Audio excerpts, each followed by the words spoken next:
Welcome to episode 2 of RV Renovation. In this episode, what we're tackling is the kitchen, giving it a full facelift, bringing it forward 15 years in time, increasing our resale value, and making it look so much more attractive. And so just to show you, this is the before, and what we're going to do is we're going to go from this to this.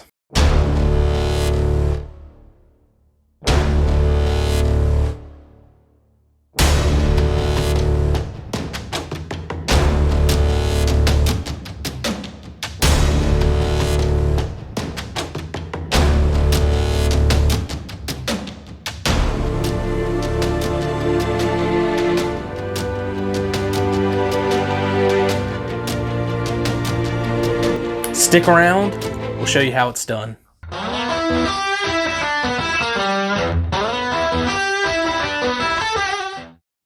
So here we are in our finished kitchen, and so what I want to do for you guys is kind of walk you through some of the things that I did and just show you some clips of us knocking things out, getting it done, and making this kitchen just look amazing. And so what we started with first was just simply removing everything out of the kitchen that needed to come out, that we weren't planning on keeping. So we took out our faucet and our sink and our countertop. All of that came right out, right? We also took off all of our cabinet doors and hardware. We don't want to paint any of this with the doors in place.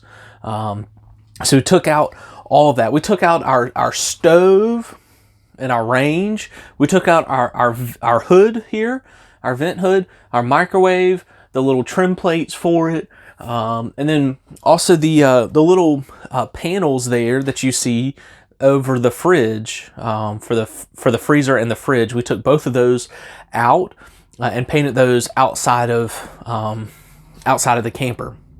So that was the first step, just getting everything out of here. Second step was all about prep work for the cabinets, right? Getting the cabinets looking really, really good in the end requires a decent bit of legwork, right? I didn't want these cabinets to look like somebody just came along and slapped a coat of paint on them. I wanted them to almost look brand new. So what I did was I went and fixed any imperfections in the cabinet, right? Any places where the lamination was peeling off, I fixed that. I sanded that smooth. I went over all the different little nail holes, screw holes that were in the cabinet where prior owners had mounted things to, right? I fixed those. I put wood putty in, sanded them smooth. And then finally, right before I painted them, I cleaned all of my cabinets with this wonderful cleaner called TSP. And so we did all of that just to get us to painting the cabinet. So a lot of work went into the prep work, okay? So once we actually had the cabinets prepped, we could actually begin painting. You don't want to just slap paint on cabinets, especially laminated cabinets, but really any type of cabinets. You don't want to just slap paint on.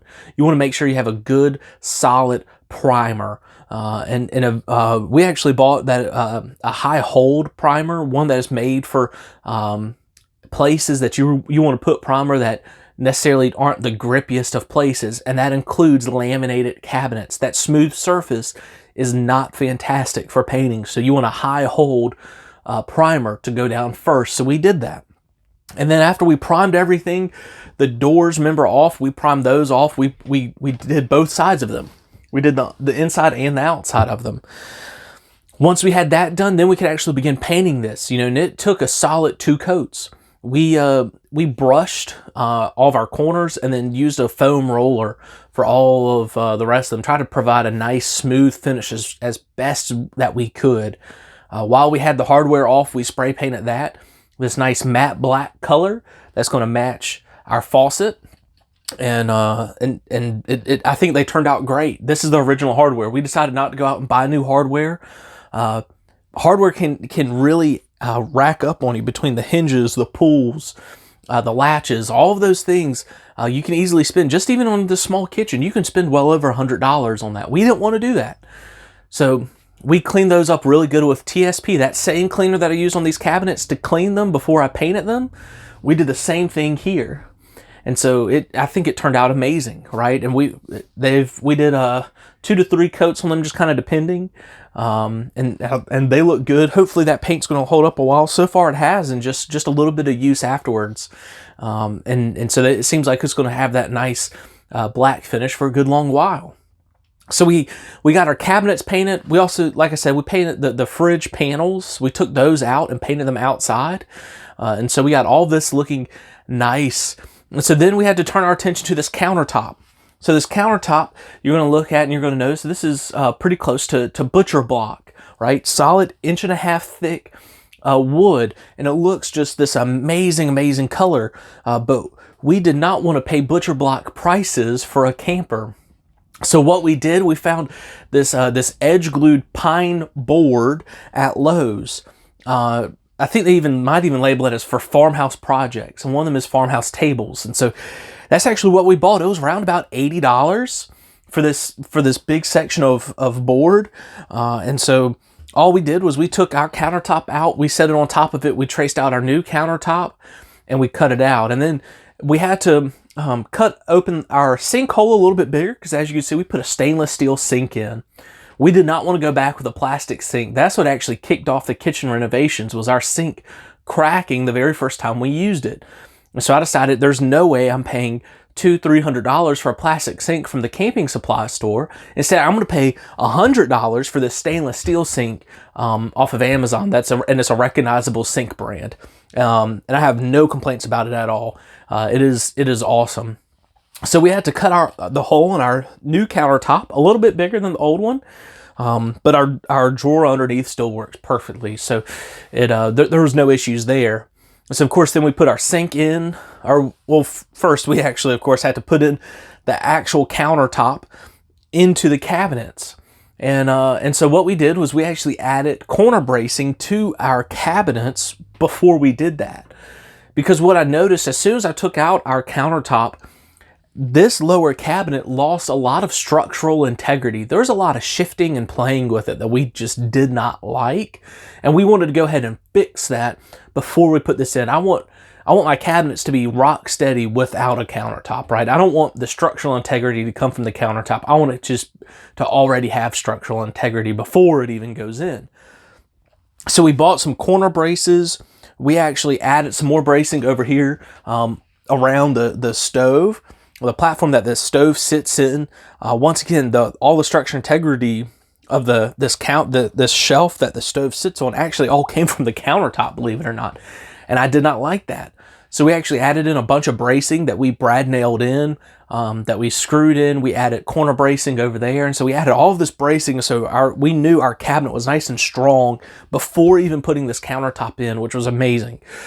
So then we could finally put our countertop in, and what that corner bracing did, it also added additional mounting points for our countertop. Because in those corner braces was a little screw hole for you to screw up through the corner brace and into the countertop. So we did that. And it provided this amazing, amazing rigidity all throughout of it, where it is just rock steady. So after that, we could, of course, add in our sink and our faucet. We could start putting back in appliances as soon as we had everything up. Whenever we put in the sink, we did have to do a little bit of a fun conversion, just because the faucet that I bought here off of Amazon and the sink that I bought here off of Amazon are both residential. They're not for campers. So we did have a little bit of converting that we had to do, right? From especially like the water supply lines for our sink, or for our faucet, I'm sorry. And then of course we had some fun plumbing stuff to do, since our new plumbing holes are not in the exact same location as our prior sink. We did have to do a little, a little quick trip to Lowe's and get one of the flexible P-traps to be able to fit into here perfectly. And it did. It worked perfectly. So we're very happy with how it turned out. So we had most everything back in. It then became time to work on this backsplash that you see here, this beautiful subway tile backsplash. It is not advisable to put in tile inside of a camper. 2 reasons. Number one is weight. You don't want to add in a bunch of weight to a camper, right? Because you're going to be towing it. The camper frame is only rated for so many pounds, and you don't want to add more weight than absolutely necessary to your camper. You have to be concerned about weight in a camper. But the second thing is, tile is relatively fragile. It has no flex in it, right? If it flexes at all, it's snapping. It's going to break. And so a camper has to have flex to go down the road, right? I mean, anytime you push on a wall in a camper on the inside, you can kind of feel it has flex, right? Your floors have a little bit of flex to them. And that's to help during the travel part. If you have anything that's rigid, it's going to break in a camper. Tile is very rigid, so it would break in a camper. So tile is not advisable. But we still wanted this beautiful look. So we bought peel and stick subway tile. And it turned out amazing. Now, my only complaint here is while the pattern is very nice, the way that these interlock and go together, because the sheets follow the pieces of the tile, right? So it's not, the sheets aren't square. They have all the zigzags as they follow the tiles. Getting those to line up perfectly along your cut edges was a pain. And there's a bunch of cut edges here, right? You know, if you were doing a big wall and you only had, you know, just a couple of cut pieces and then all the middle were whole pieces, that's one thing. But there was a ton of cut pieces, turned into a headache. Had a good bit of waste on it too, because of that being how it is. So looks beautiful. This is the only wall that we're doing in here that's going to have this style. Was it Hemingway, I think maybe, subway tile. We're planning to do subway tile peel and stick in the bathroom as well, but it's going to be your traditional, just horizontal subway tile. So I'm looking forward to installing that versus this, because this was definitely a pain. But you know, it turned out really, really nicely. And then of course I caulked around all of the corners and the edges, you know, of like the corner back here, I caulked, you know, and then of course along the whole edge there, and then up around walls, and then even right here that you can see just barely right there. Also did this nice straight caulk line, so we didn't just have exposed peel and stick tile. So it was this very, very nice finished look to it. I also added in this peel and stick, or well, I guess it is peel and stick, this under cabinet lighting that just sticks underneath. And it is amazing. It gives it a whole nother look. So here it is with it off. Looks okay, but as soon as you turn it on, it just gives it this extra element of pizzazz to me. And also too, we've noticed it actually adds a good bit of light in here, you know, especially at night. The sun goes down, you don't have daylight coming in through your windows. Older campers tend to be kind of dim. And so as soon as we put this in there, we notice a huge difference in the light output at night. And it's beautiful because it has different brightness settings that you can turn it down to. There's even a night mode for it to be very, very low if that's what you so desire. So we absolutely love it. I'm thrilled with it. We have a remote here, and then there's a manual on-off button that I actually mounted to this opposite side over here of the hood. So you can't see it, but you can, of course, still access it. So we love that. Once I added that in, I actually decided I wanted to go back and add in what is called this back banding here. There's this little piece of additional trim that I added in here, and then on this side, and then of course over here as well, called back banding. A lot of times it might be used for like window framing or things like that. But a cabinet maker actually gave me that advice, because I told him, I said, man, I love it. I just hate that the bottom of the cabinet is flush with the front edge of the cabinet, so you can see my lights, you know, especially at my height. It's perfect. Like I could perfectly see it. And so we recommended adding back banding, and it gives it a little bit more character, makes it not look as just cheap cabinets. It adds that little bit of extra, and it helps hide my lights. So that turned out amazing, adding this back banding in. I love having this in. It just adds that little bit of extra architectural design to it. So I love that. And then of course, last but not least, we added in curtains. We decided not to go back with blinds. So added in this really, really nice, nice curtain rod, curtains, you know, and then of course this little, I don't even know what to call that, curtain. I don't even know. You'd have to ask my wife. But all in all, so there it is. There's our finished project. We did also start painting just a little bit, because I wanted some of it to already be painted white. So you can see I went ahead and started painting this wall white. Just that way I'm not having to go back and paint over the stuff I've already painted or paint up to. I wanted to go ahead and get a start on it so you could see. So just went ahead and took it over the door so you can see what our plan is, you know, that we're going to keep painting that wall white, priming it, and then painting it that nice satin white. And it's just giving it this really, really, really nice look. So as you can see, we've done a lot of hard work here. I think it's turning out great. We are very, very pleased. The investment in this was not a whole lot of money. I want to say it was maybe $500-600. I want to say, which, you know, a lot of it actually came from that subway tile because I had so much waste, and I had a couple times that I actually messed up and had to throw some away, and then so I had to buy even more. So the subway tile was actually a good bit of that. We didn't skimp out on the paint either. You know, we decided to get, you know, bare marquee paint. We didn't want to go cheap with the paint. We wanted a nice paint that was going to hold up. Same thing with the primer. We didn't cheap out on the primer.